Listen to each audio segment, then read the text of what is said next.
नमस्कार investors and traders, welcome to my channel SB stocks. मैं हूं आपका award winning sub broker Sumit Bhardwaj from Motilal Oswal. तो देखिए, लोग कहते हैं कि data is the new oil.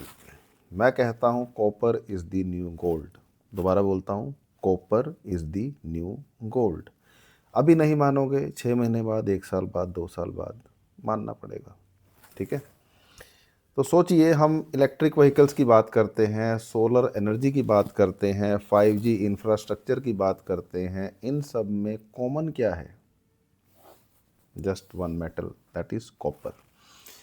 Copper, इसके बिना फ्यूचर की टेक्नोलॉजी चल ही नहीं सकती। ठीक है जी। तो जैसे रैली आई सिल्वर की, गोल्ड तो सदाबहार है, बट तीन चीज़ों में रैली आ रही है। तो पहला था सिल्वर, दूसरा था कॉपर, मतलब है कॉपर, और तीसरा क्या है ये मैं आस्क आपके ऊपर छोड़ता हूँ। कमेंट करके बताइए, अगर गैस कर लिया तो कुछ तो अच्छा करूँगा आपके लिए, प्रॉमिस। तो आज हम जिस कंपनी की बात कर रहे हैं वो इंडिया में यूनिक है। यूनिक क्यों है? क्योंकि पूरे इंडिया में ये इकलौती कंपनी है जो कॉपर की माइनिंग करती है। ठीक है जी। बाकी बाकी जो कंपनीज़ हैं जो कॉपर के अंदर डील करती हैं वो माइनिंग नहीं करती, वो सिर्फ उसकी प्रोसेसिंग करती हैं, मतलब रिफाइनिंग करती हैं या मार्केटिंग करती हैं। ओके। तो आज हम डिकोड करेंगे इस ब्यूटीफुल कंपनी को जिसका नाम है हिंदुस्तान कॉपर लिमिटेड, जिसको हम स्टॉक मार्केट में HCL के नाम से भी जानते हैं। HCL टेक के नाम से नहीं, HCL या हिंदुस्तान कॉपर या हिंद कॉपर। ठीक है। तो जितने भी नाम हम यूज़ करते हैं मैंने सारे बता दिए। अगर आप किसी और नाम से बुलाते हो इस कंपनी को तो कमेंट कर दीजिए। तो अब इस वीडियो में हम जानेंगे कि क्या ये कंपनी इंडिया की ग्रोथ स्टोरी का सबसे बड़ा बेनिफिशियरी बनेगी इन द कमिंग फ्यूचर, या इसके फाइनेंशियल्स में कोई हिडन रिस्क है। और जिस तरीके से इसमें रैली आई है पिछले कुछ समय में, 1 डेढ़ साल में, चाहे मेटल को लेके, चाहे स्टॉक को लेके, चाहे कैसे भी, क्या ये कहानी ख़त्म हो गई कि अभी जस्ट शुरुआत है? तो लेट्स डिकोड अगेन। 4 चैप्टर्स रहेंगे, बट स्टार्ट करने से पहले disclaimer that this video is just for education purpose, not a tip और एडवाइस। मैं नहीं कह रहा कंपनी को खरीदो, ना मैं कह रहा कंपनी को बेचो। मैं सिर्फ आपको एक बेसिक एनालिसिस दे रहा हूँ। मैं ये नहीं कह रहा कि हम डीप जा रहे हैं। हम बेसिक एक चीज़ समझ रहे हैं कि कंपनी कब शुरुआत हुई, कैसे हुई, कंपनी का बिजनेस वर्किंग क्या है, करंट फाइनेंशियल्स क्या हैं, और फ्यूचर प्रोजेक्शंस क्या हैं या फ्यूचर प्लानिंग्स क्या हैं, या कौन कौन से ऐसे ट्रिगर्स हैं जिन पे हमें एज एन इन्वेस्टर ध्यान रखना है, ताकि आप एक अच्छा डिसीजन ले पाएँ, एक अच्छा पोर्टफोलियो बना पाएँ, और ये डिसाइड कर पाएँ by the end of the video कि ये कंपनी आपके पोर्टफोलियो में होनी चाहिए कि नहीं होनी चाहिए। ठीक है। क्योंकि यूट्यूब पे आने का मकसद, इस ब्यूटीफुल प्लेटफॉर्म को यूज़ करने का मकसद मेरा सिर्फ यही है कि मैं आपको सही नॉलेज प्रोवाइड कर सकूं जिससे आपका फ़ायदा हो ना हो, एटलीस्ट लॉस होने से बचे। और ये जो लोग स्कैम्स करते हैं, झूठी बातें कर रहे हैं, पता नहीं क्या क्या, मतलब आई डोंट नो, मतलब उनकी गैरत कैसे मान जाती है वो सब हरकतें करने के लिए। बट चलो, I can't change the nature of the people, but जो मैं कर सकता हूँ अच्छा, जो चीज़ हमारे काम आई है वही मैं आपको यहाँ पे आके बताना की कोशिश करता हूँ। क्योंकि रियल वर्ल्ड में I know you know I am very selective, but online में कोई सिलेक्शन वाला काम नहीं है। जो भी भगवान ने हम पे कृपा करी है, आई लाइक टू शेयर। तो लेट्स स्टार्ट। सबसे पहले chapter number 1, that is origin and the legacy. तो हिंदुस्तान कॉपर कोई आज की कंपनी नहीं है। इसकी शुरुआत हुई थी 9 नवंबर 1967, मतलब मेरे पैदा होने से भी 20 25 30 साल पहले। उस समय गवर्नमेंट ऑफ इंडिया चाहती थी कि एक स्ट्रैटेजिक मेटल में हम सेल्फ रिलायंट बने, इसके लिए इन्होंने क्या करा कि NMDC से कॉपर एसेट्स लेकर HCL बनाई। मतलब NMDC से कॉपर मेटल्स लेके इन्होंने हिंदुस्तान कॉपर सेपरेट एक एंटाइटी बनाई। ये एक मिनी रत्ना कैटेगरी में आती है, ICPSC है और मिनिस्ट्री ऑफ माइंस के अंडर आती है। ओनरशिप स्ट्रक्चर की देखें तो गवर्नमेंट ऑफ इंडिया इसके अंदर 66% का स्टेक होल्ड करती है। अब ये आपके हिसाब से अच्छी बात है कि बुरी बात है, कमेंट करके बताएं। लिस्टिंग की बात करें तो ये कंपनी बीएससी में 1994 में लिस्ट हुई थी, लेकिन अगेन इसकी कंपनी में भी हिस्ट्री से ज़्यादा ज्योग्राफी का योगदान है। अगेन जैसे पहले हमने बात करा था नेशनल एल्युमिनियम का, वो भी एक माइनिंग कंपनी थी। अब हम जिसकी बात कर रहे हैं हिंदुस्तान कॉपर की, तो ये भी एक माइनिंग कंपनी है। तो माइनिंग कंपनी के लिए ज्योग्राफी, हिस्ट्री और फ्यूचर से ज़्यादा मैटर करती है। तो ज्योग्राफी इसमें 4 जगह बटी हुई है। नंबर 1 है मलंज खंड, सॉरी अगर मैं नाम गलत लूँ किसी जगह का, क्योंकि लोकल लैंग्वेज में हर चीज़ को बुलाने का तरीका अलग होता है। अब जैसे हरियाणा पंजाब में कुछ जो चीज़ें हैं वो जो प्रोनाउंस मैं कर लूँगा वो हो सकता है कोई दूसरे शहर वाला ना कर पाए, है ना। तो ऐसे ही अगर स्पेलिंग में मिस्टेक हो जाए तो माफ़ कीजिएगा, क्योंकि ये चारों अलग अलग स्टेट्स हैं, चारों अलग अलग गांव हैं। तो बाकी का तो मुझे डाउट नहीं है, मलंज खंड का ही मुझे डाउट है, ठीक है। मध्य प्रदेश में इनका सबसे बड़ा एसेट है, दैट इज़ अगर हम इसको ज्वेल इन द क्राउन कहें तो कोई गलत बात नहीं होगी। Second is Khetri in Rajasthan, third is Ghatsila in Jharkhand, and fourth is Taloja in Maharashtra. तो ये जो लोकेशंस है ना 4, ये इस कंपनी का सबसे बड़ा इंश्योरेंस है। तो अब आते हैं चैप्टर 2 पे, that is business model and monopoly. As you all know I love monopoly stocks, but again मैं नहीं कह रहा इस कंपनी को खरीदो या बेचो, मैं एक जनरल ओवरव्यू दे रहा हूँ। तो दोस्तों ये पार्ट आप ध्यान से सुनिए, दिस इज़ द रियल मोट ऑफ द बिजनेस। और जैसे हमारे गुरुजी रामदेव सर बोलते हैं कि मोट या यूएसपी ना हो तो आप किसी धंधे में क्यों इन्वेस्ट कर रहे हो, अपने आप से पूछिए, ठीक है। उनकी ये एक रील सुन के मैंने अपना 15 साल पुराना धंधा चेंज कर दिया था, क्योंकि मुझे समझ में आ गया था कि यार जिस सेक्टर में मैं हूँ, जिस बिज़नेस में मैं हूँ, मैं चाहे दुनिया का बेस्ट परफॉर्मर बन जाऊँ, financially I will not be good. बाकी तो चीज़ें बहुत बढ़िया थी, बट जो मेरे फाइनेंशियल टारगेट्स थे वो नहीं थे। तो इसीलिए हमने, ये तो नहीं मैं कहूँगा कि 1 मिनट लगाया, बट 2 3 5 साल मेहनत करके धीरे धीरे धीरे धीरे, हालांकि उसको अचीव करने में अगेन 10 साल लग गए। ये लोगों को लग रहा है कि मैंने पिछले 2 साल में झंडे गाड़ दिए, बट 10 साल 12 साल की मेहनत है। पर कहने का मतलब ये है कि एक रील, एक शॉर्ट वीडियो आपकी लाइफ बदल देती है। मेरी तो बदली है भाई, रामदेव सर की एक रील ने मेरा माइंडसेट पूरा हिला के रख दिया, और मैंने उसके ऊपर एक्शन लिया, और आज किस्मत देखो, मैं उन्हीं की कंपनी के अंदर एक अवार्ड विनिंग सब ब्रोकर हूँ। और आप सबके प्यार की वजह से मेरा रैंक बड़ा एग्रेसिवली इम्प्रूव हुआ है। 6 7 महीना पहले that was around 3700, now it is 540। तो thank you for all the love and trust. So let's move on, carry on with the Hindustan copper. तो मार्केट में हिंडेल्को है, वेदांता है, ये सब भी कॉपर बिजनेस में है। तो हिंदुस्तान कॉपर में अलग क्या है? डिफरेंस है वर्टिकल इंटीग्रेशन का। मतलब इंडिया में बाकी सब प्राइवेट प्लेयर्स जो हैं वो कस्टम स्मेल्टर्स हैं, मतलब वो बाहर से कॉपर कंक्रीट रॉ मटेरियल में इंपोर्ट करते हैं, उसे पिघलाते हैं और कॉपर बनाते हैं। उनका मार्जिन इंटरनेशनल प्राइसेस पर डिपेंड करता है। मतलब अगर इंपोर्ट में लफड़ा हो गया तो उनका पूरा सिस्टम हिल जाएगा। पर हिंदुस्तान कॉपर को कुछ नहीं इंपोर्ट करना है, जो निकालना है ज़मीन से निकालना है। मतलब चित भी अपनी, पट भी अपनी। Hindustan copper is the only vertically integrated copper producer in India right now. मतलब ये ज़मीन में खोदते हैं जिसको बोलते हैं माइनिंग, और पत्थर से मेटल निकालते हैं जिसको बोलते हैं बेनिफिकेशन, और उसे पिघलाते हैं जिसको हम टेक्निकल भाषा में बोलते हैं स्मेल्टिंग, और उससे बनाते हैं वायरिंग जिसको हम फाइनल अगेन टेक्निकल भाषा में बोलते हैं रिफाइनिंग।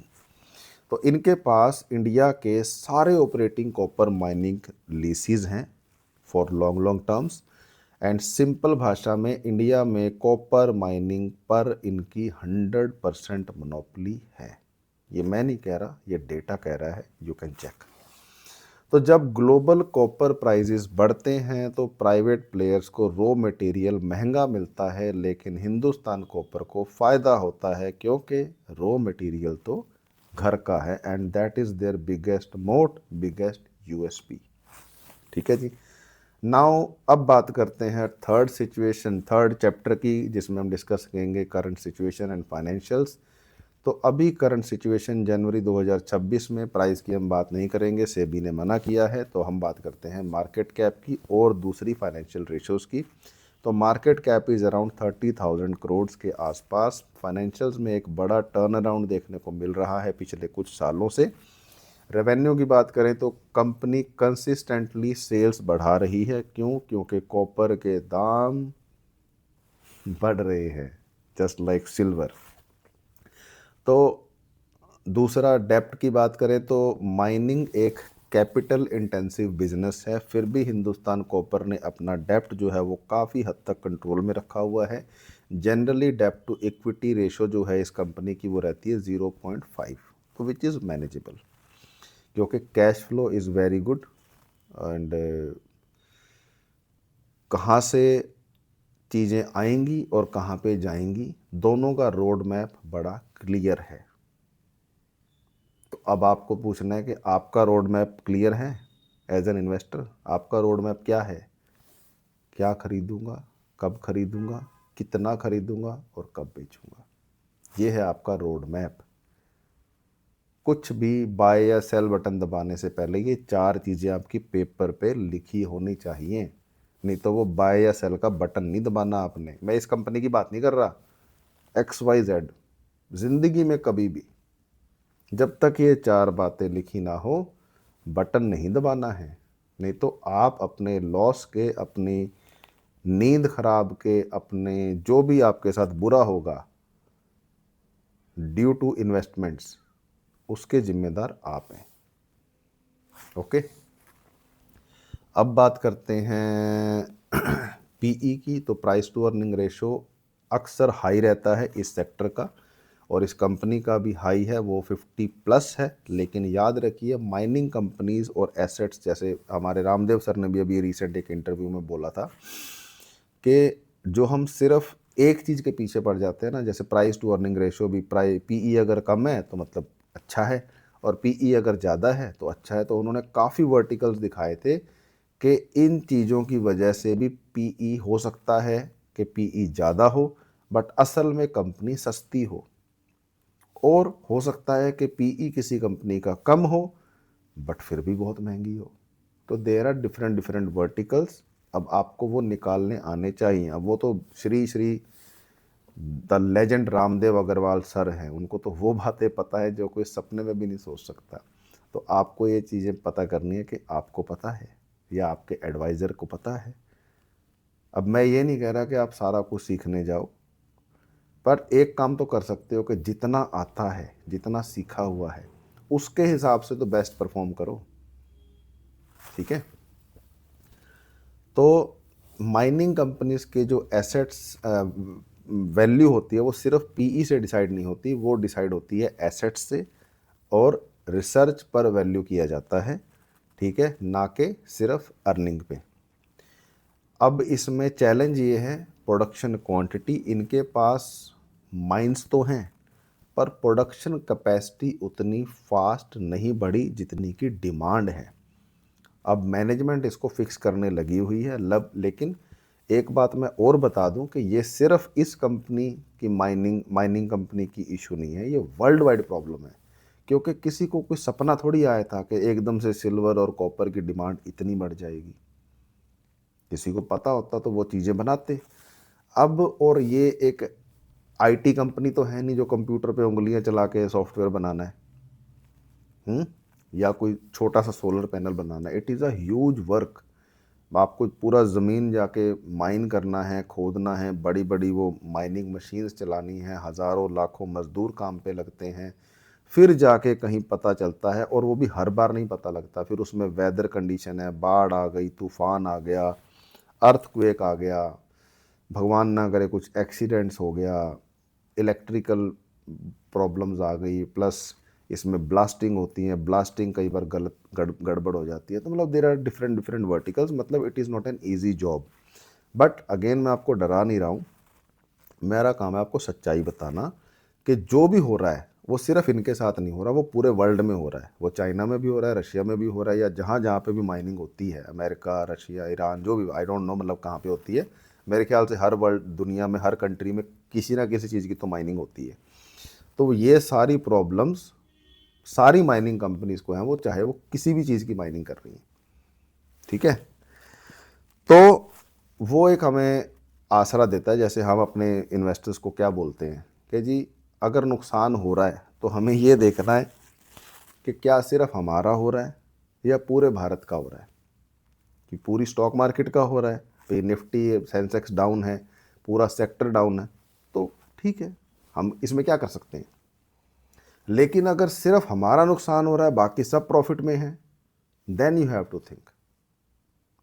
या एक बेसिकली रूल ऑफ थंब क्या है कि निफ्टी अगर 10 रुपये कमा रही है तो क्या आप 9 रुपये कमा पा रहे हो, और निफ्टी अगर 10 रुपये का लॉस कर रही है तो क्या आपका 12 रुपये का लॉस है। मैं 1-2 रुपये ऊपर लेके चल रहा हूँ भी, हम ये नहीं मान रहे कि हम उतने काबिल हैं कि निफ्टी के बराबर हम रह पाएंगे, पर अगर हम 1-2 रुपये का लॉस कर रहे हैं या 1-2 या उसके ब्रेक इवन भी कर रहे हैं तो बहुत बढ़िया। और अगर उससे बेहतर कर पा रहे हैं कि निफ्टी ने अगर 10 रुपये कमाए, हमने 12 रुपये कमाए, फिर तो आप भगवान हो। और अगर निफ्टी ने 10 रुपये गवाए और आपने 8 रुपये गवाए तो भी आप भगवान हो, मतलब you are a good player in the market. तो यही चीज़ें हैं, और ये सब चीज़ें हो जाती हैं समय के साथ। तो अब आते हैं चैप्टर 4 पे, that is future and why watch now. तो फ्यूचर क्या है, why should an investor care now, मतलब कौन सी ऐसी चीज़ें हैं। तो दो बड़े ट्रिगर्स हैं। First is massive capacity expansion. Hindustan copper का टारगेट है अपनी माइनिंग कैपेसिटी को 12.2 मिलियन टन्स पर एनम तक लेके जाना, और इसके लिए उन्होंने मलंज खंड में ओपन कास्ट माइनिंग से अंडरग्राउंड माइनिंग की तरफ शिफ्ट कर लिया है अपने आप को। और अगर ये एग्जीक्यूशन सही रहा तो वॉल्यूम 3 गुना हो जाएगा अगले 5 से 7 सालों में। अब आपको एज एन इन्वेस्टर सबसे पहले तो ये सवाल पूछना है कि क्या आपके पास 5 से 7 साल का पेशेंस है, या आप कह रहे हो कि ठीक है भैया अभी तो अपन बाहर हैं, जब 5 साल 7 साल बाद ये काम हो जाएगा तब आ जाएंगे। मतलब अब इसमें मैं कहूँ कि ये अप्रोच सही है, ये गलत है, या पता नहीं फालतू के लोग पता नहीं क्या क्या वीडियोस बनाएंगे, वो सब छोड़ो उन गधों को। आप अपने आप से पूछो आपका क्या माइंडसेट है। और कमाल की बात ये है, कुछ सही नहीं है कुछ गलत नहीं है, सब सही है सही गलत है, आप बस डटे रहो। अब आपको फिजिकली फिट होना है, आप रोज सैर करोगे तो औरों से बेहतर रहोगे कि नहीं रहोगे, डेफिनेटली रहोगे। आप सूरज छिपने के बाद खाना बंद कर दो, you will be better other than others के नहीं, definitely you will be better. आप अच्छी डाइट खाओ या पुशअप ऐड कर लोगे और बेहतर हो जाओगे, डंबल ऐड कर लोगे और बेहतर हो जाओगे, मतलब मैं फिजिकल फिटनेस की बात कर रहा हूँ। जिम जाके प्रॉपर वर्कआउट करोगे, कार्डियो करोगे, हैं, तो और ज़्यादा बेटर हो जाओगे। ऐसे ही वेल्थ की अगर हम बात करें भी, आप फालतू खर्चा कर, मतलब इन्वेस्टमेंट को छोड़ो, ट्रेडिंग को छोड़ो, आप पहले फालतू खर्चा बंद करना बंद कर दो, तो you will be better than others के नहीं। Because the Penney saved is Penney earned. जो पैसा आपने बचा लिया वो भी तो कमा लिया ना। भाई आपकी जेब में 500 रुपये पड़े थे, आपने वो खर्चे नहीं, तो वो बच गए ना। अब मैं ही नहीं कह रहा कि आप कंजूस हो जाओ, मक्खी चूस हो जाओ, भी ज़िंदगी एंजॉय मत करो, बट कहने का मतलब भी ठीक है, लिव द लाइफ, जैसा कि आज आपका आखिरी दिन है, बट बाई चांस अगर बच गए तो कल का और परसों का इंतजाम भी तो होना चाहिए। तो दोनों तरफ, मतलब कोई भी चीज़, जैसे हम पोर्टफोलियो में क्या बोलते हैं कि बैलेंस बनाओ, कि अगर मार्केट अच्छी रही, सब कुछ अच्छा रहा, फिर तो बहुत ही बढ़िया, फिर कोई टेंशन नहीं है। लेकिन अगर कुछ गड़बड़ी होती है तो क्या आपका पोर्टफोलियो उस झटके को सहन करने के लायक है, सक्षम है। तो ऐसे ही जैसे मैंने जिम का और वर्कआउट का बताया, ऐसे ही अब वेल्थ में क्या कर सकते हैं कि सबसे पहले फालतू खर्चे, नॉन परफॉर्मिंग एसेट्स, गलत डेप्ट, बुरी डेप्ट, या वो चीज़ें जो आपको तंग करेंगी। जैसे वॉरेन बफे सर भी बोलते हैं कि अगर आप वो चीज़ें खरीदते रहोगे जिनकी आपको ज़रूरत नहीं है, तो बहुत जल्द आपको वो चीज़ें बेचनी पड़ जाएंगी जिनकी आपको बहुत ज़्यादा ज़रूरत है। अगर आप 2 करोड़ की गाड़ी खरीद लोगे जिसकी आपको ज़रूरत नहीं है, तो हो सकता है आपको अपना 4 करोड़ का घर बेचना पड़ जाए, जिसकी आपको बहुत ज़रूरत है, क्योंकि गाड़ी के बिना फिर भी चल जाएगा, घर के बिना कैसे चलेगा। ठीक है, तो अगेन मैं डरा नहीं रहा हूँ, मैं सिर्फ आपको ये कह रहा हूँ कि अगर हम नेगेटिव साइड पे वर्कआउट कर लेते हैं, पॉजिटिव अपने आप होना शुरू हो जाता है। तो चलो वही वाला सिस्टम, इन्वेस्ट ट्रेड करना बहुत दूर की बात, पहले फालतू खर्चा बंद, फिर सेविंग्स के बाद पहले saving in the bank, then saving in the FD, then moving on to mutual funds, then adding on Bs, ETF, then adding IAPs, then adding equity portfolio. Once you cross 50 lakhs, then going on to PMS. Once crossing 2 crores or 5 crores, then going for AIF and other different things. ठीक है, तो कहने का मतलब step by step, जो आप नहीं कर सकते उसको छोड़ो। आपके पास 1 करोड़ रुपया नहीं है, कोई बात नहीं, 10 लाख रुपए नहीं है, कोई बात नहीं, 100 रुपये तो हैं, तो 100 रुपये से म्यूचुअल फंड से स्टार्ट कर लो। इस मार्केट की खासियत क्या है कि 100 रुपये वाला भी काम कर सकता है, 100 करोड़ वाला भी काम कर सकता है, और दोनों को टाइम बराबर लगना है, 1 मिनट। आपको 100 रुपये का म्यूचुअल फंड लेना है, एक बार बटन दबाना है, हो गया। किसी को 100 करोड़ का पोर्टफोलियो का डिसीजन लेना है, तो बटन ही तो दबाना है, फैक्ट्री थोड़ी लगानी है जो 2 साल बाद रिजल्ट आएगा। तो दिस इज़ द ब्यूटी।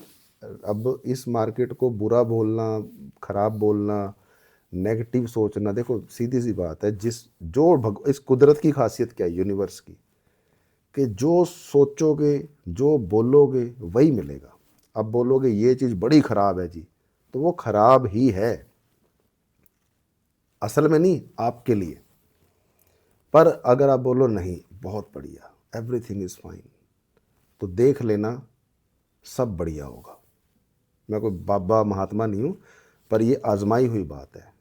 भी ब्रूस ली ने भी बोला है कि हम जो बोलते हैं ना, उसके लिए हमें 1000 बार सोचना चाहिए, क्योंकि दिमाग को असलियत और ख्याल में फ़र्क नहीं पता। तो अगर हम बोलते हैं कि यार बड़ा प्रॉब्लम है, बहुत प्रॉब्लम है, तो फिर प्रॉब्लम ही रहेगी आपकी लाइफ में। या आप बोलोगे मेरा तो मार्केट में पैसा ही नहीं बनता यार, ये है वो है, मार्केट बेकार है, तो मार्केट आपके लिए बेकार ही रहेगी। लेकिन अगर आप बोलो कि नहीं, एवरीथिंग इज़ गुड, जैसे वो डायलॉग था ना, ऑल इज़ वेल, तो एक बार ट्राई तो कीजिए। क्या जा रहा है इसमें, पैसे थोड़ी लगने हैं, आपको जस्ट एक अपना माइंडसेट शिफ्ट करना है, ट्राई करके देखिए। तो चलो कमिंग बैक टू दैट कि अगर तो 5 से 7 सालों का पेशेंस है, तो ये कैपेसिटी एक्सपेंशन वाला ट्रिगर आपके लिए काम करेगा, क्योंकि सबसे पहले इसके लिए चाहिए पेशेंस। नहीं है तो फिर तो कोई फ़ायदा नहीं है ना बात करके। दूसरा है macro story, EV plus infra, कि एक इलेक्ट्रिक व्हीकल में नॉर्मल कार से 3 से 4 गुना ज़्यादा कॉपर लगता है, रेन्यूएबल एनर्जी में कॉपर लगता है, और इंडिया इज़ ग्रोइंग, और इंडिया को कॉपर डेफिनेटली चाहिए। तो सिंस हिंदुस्तान कॉपर अकेला माइनर है, तो government will definitely support them to reduce import bills. तो मतलब इन शॉर्ट, डिमांड जो है वो इन्फिनाइट है, और सप्लाई सिर्फ इनके पास है डोमेस्टिकली। मतलब इंटरनेशनली तो देखो हर कंट्री की अपनी अपनी कंपनीज होंगी।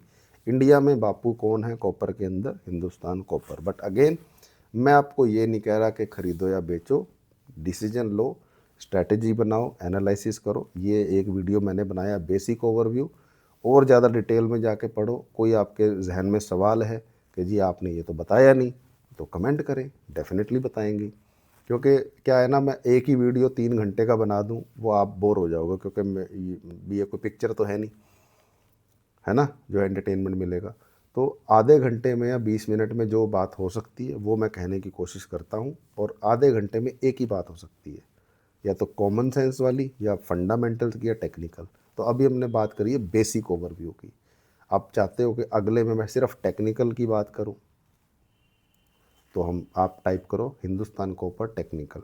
आप चाहते हो नहीं फंडामेंटल की बात करो, तो बात करें फंडामेंटल, या कोई भी और चीज़ आपके जहन में है, कोई भी सवाल, तो कमेंट करें, चाहे वो इस कंपनी से रिलेटेड है, चाहे इस सेक्टर से, या किसी भी सेक्टर या कंपनी से रिलेटेड, या किसी भी और एसेट क्लास या प्रोडक्ट से related in the stock market, चाहे हमारा मोतीलाल ओसवाल का या किसी भी चीज़ का।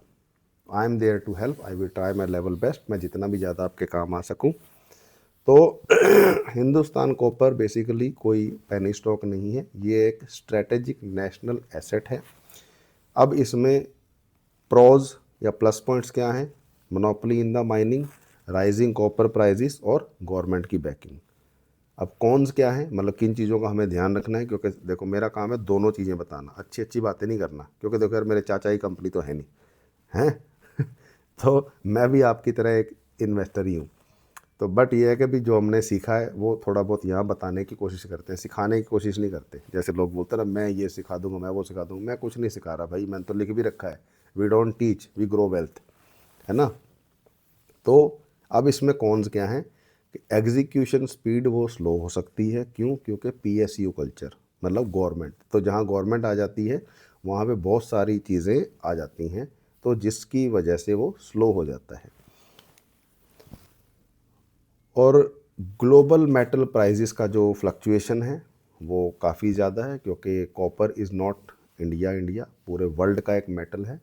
और इसमें अच्छी बात भी है, बुरी बात भी है कि सिर्फ एक कंट्री इसको इफ़ेक्ट नहीं कर सकती, ठीक है, क्योंकि सारे के सारे दुनिया इकट्ठी एक उस पर नहीं आ सकती, ठीक है। अब चलो वो एक अलग टॉपिक है। तो अगर आप मेक इन इंडिया और ग्रीन एनर्जी थीम को प्ले करना चाहते हैं तो हिंदुस्तान कॉपर के ऊपर आप ध्यान दे सकते हैं, बट अगेन पूरा डिटेल्ड एनालिसिस करें तो ही आप करें, अपना डिसीजन लें। और उसके बाद दूसरे पॉइंट्स पे आपको ध्यान रखना है। अगर आप बाई चांस अगर आप सोचते हो कि चलो हमें इसको पोर्टफोलियो में जगह देनी है, तो आपको देखना है कि इस सेक्टर को कितनी जगह देनी है, और अगर देनी है तो इस कंपनी को कितनी जगह देनी है। फिर तीसरा पॉइंट आ जाएगा कि कब आप एंटर करोगे, और वो एंट्री का डिसीजन आप फंडामेंटली लोगे या टेक्निकली लोगे।